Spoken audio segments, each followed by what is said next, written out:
Siapa sangka Tanah Pasundan yang kaya akan budaya menjadi saksi awal masuknya pekabaran Injil di Jawa Barat. Dari dedikasi para misionaris hingga terbentuknya Gereja Kristen Pasundan dan GKI. Bagaimana sejarah ini menginspirasi pelayanan kita hari ini? Inilah jejak misi di Jawa Barat.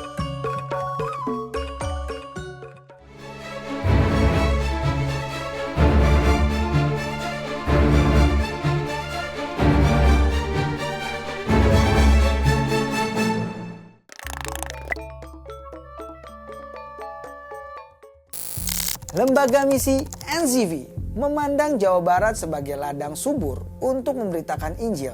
Pada tahun 1863, NZV kemudian mengutus 3 misionaris mereka, yakni C.J. Albers, D.Z.V.D. Linden, dan J.J. Grazuis untuk memulai pelayanan mereka di wilayah tersebut. Dengan komitmen yang tinggi terhadap pekabaran Injil, NZV terus memperluas pelayanannya. Pada tahun 1870, lembaga ini kembali mengutus 7 misionaris tambahan untuk mendukung misi tersebut. Para misionaris NZV menjangkau berbagai daerah strategis di Jawa Barat, seperti Cianjur, Cirebon, Indramayu, Bogor, Bandung, Sukabumi, Sumedang, Tasikmalaya, dan Tangerang.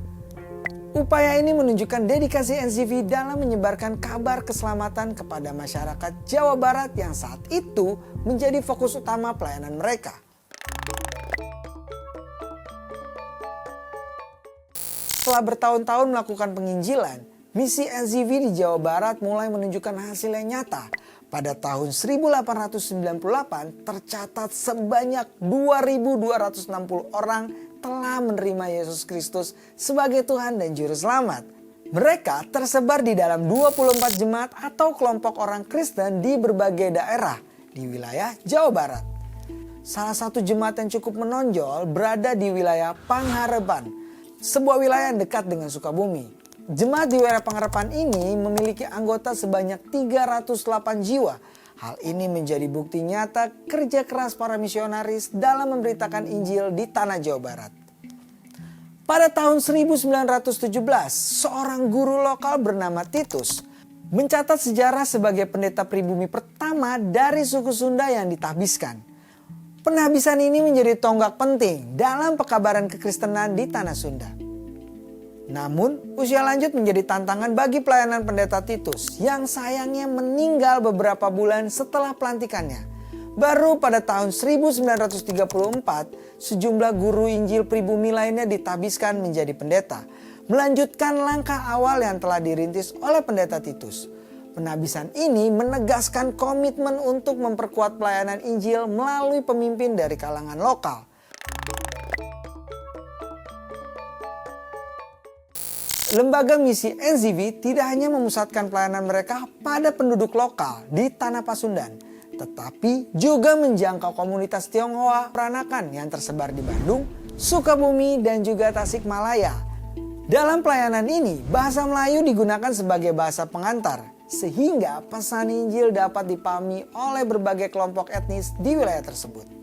Orang-orang Tionghoa yang menerima Kristus kemudian digabungkan dengan jemaat Kristen Sunda dalam satu jemaat campuran. Pendekatan ini mencerminkan visi NZV untuk menciptakan kesatuan dalam keragaman melalui iman kekristenan. Pelayanan kepada komunitas Tionghoa tidak hanya memperluas jangkauan pekabaran Injil, tetapi juga memperkuat hubungan antara budaya di dalam jemaat dan menjadikan mereka bagian dari tubuh Kristus yang lebih luas.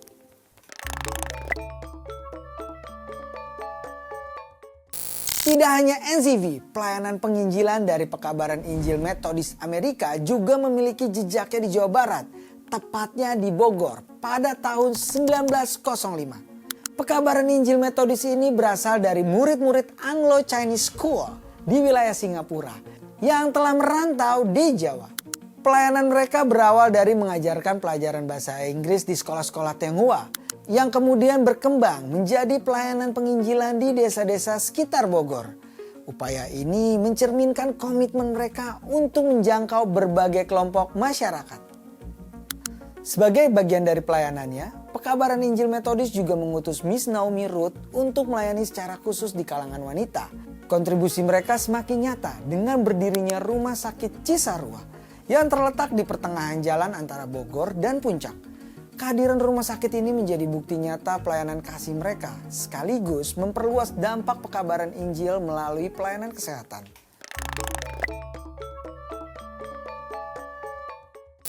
Kehadiran Gereja Kristen Pasundan atau GKP tidak terlepas dari adanya Lembaga Pekabaran Injil GIUS yang didirikan di Jakarta pada tahun 1851 oleh beberapa orang Eropa dan beberapa lembaga pekabaran Injil.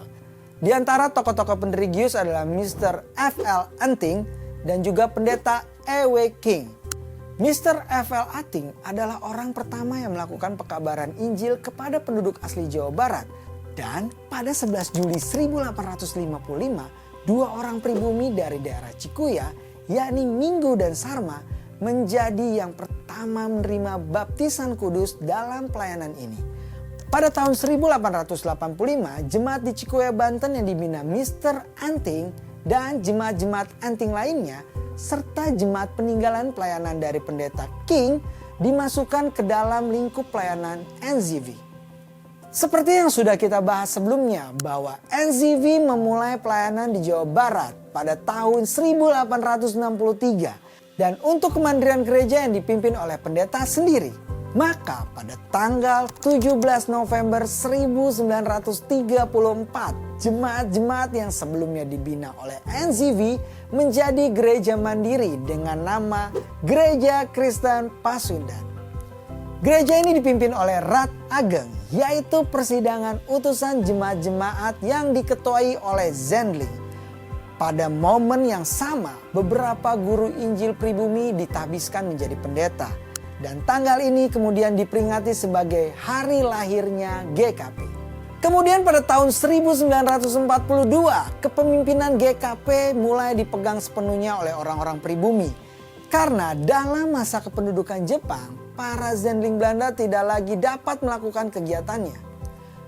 Tanggal dibaptisnya dua orang pribumi pertama pada tanggal 11 Juli 1855 di daerah Cikuya diperingati sebagai Hari Pekabaran Injil GKP.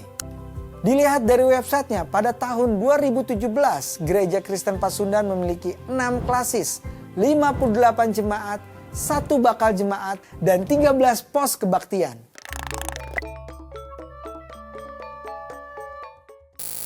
Sementara itu, orang-orang Tionghoa dalam lingkup pelayanan NZV digabungkan dalam sebuah badan yang terpisah. Upaya ini telah dimulai sejak tahun 1926 dengan tujuan membentuk gereja yang mandiri, swadaya dan mampu memberitakan Injil di kalangan masyarakat Tionghoa. Pada tahun 1927 terbentuklah Gereja Kristus di negeri Tiongkok sebagai bagian dari langkah ini. Kemudian pada tahun 1938 dibentuk badan yang melingkupi orang Kristen Tionghoa peranakan di Jawa Barat yang bersedia bekerja sama dengan NZV. Badan tersebut diberi nama Gereja Kristen Tionghoa Klasis Jawa Barat yang berbentuk klasis karena diharapkan dapat bergabung dengan klasis-klasis serupa di Jawa Tengah dan Jawa Timur. Pada tahun 1954 status klasis ini diubah menjadi sinode. Dan 4 tahun kemudian nama gereja tersebut menjadi Gereja Kristen Indonesia Jawa Barat atau GKI Jawa Barat. Di kemudian hari GKI Jawa Barat bergabung dengan klasis-klasis GKI lainnya di Pulau Jawa untuk membentuk Sinode Gereja Kristen Indonesia atau GKI yang hingga kini menjadi salah satu gereja utama di Indonesia. Gereja ini terus berkembang dan tahun 1994 GKI di wilayah Jawa Barat tercatat memiliki anggota sebanyak 45.000 jiwa. Tercatat Universitas Kristen Maranatha dan juga beberapa rumah sakit di Jawa Barat seperti Rumah Sakit Immanuel di Bandung dan juga Rumah Sakit Bayu Karta di Kerawang berdiri dengan adanya campur tangan atau berafiliasi dengan organisasi gereja GKI dan juga GKP. Sejarah kekristenan di Jawa Barat adalah bukti nyata bagaimana Tuhan bekerja melalui orang-orang yang taat melayaninya, baik misionaris asing maupun pribumi. Episode kali ini tidak hanya menyajikan fakta sejarah, tetapi juga mengingatkan kita akan panggilan untuk melakukan tugas mulia, yaitu memberitakan Injil dengan semangat yang sama. Mari kita belajar dari ketekunan dan komitmen mereka, serta menjadikan kisah ini sebagai dorongan untuk terus memperkuat pelayanan di tengah masyarakat, menciptakan kesatuan dalam keberagaman, dan membawa harapan melalui kasih Kristus.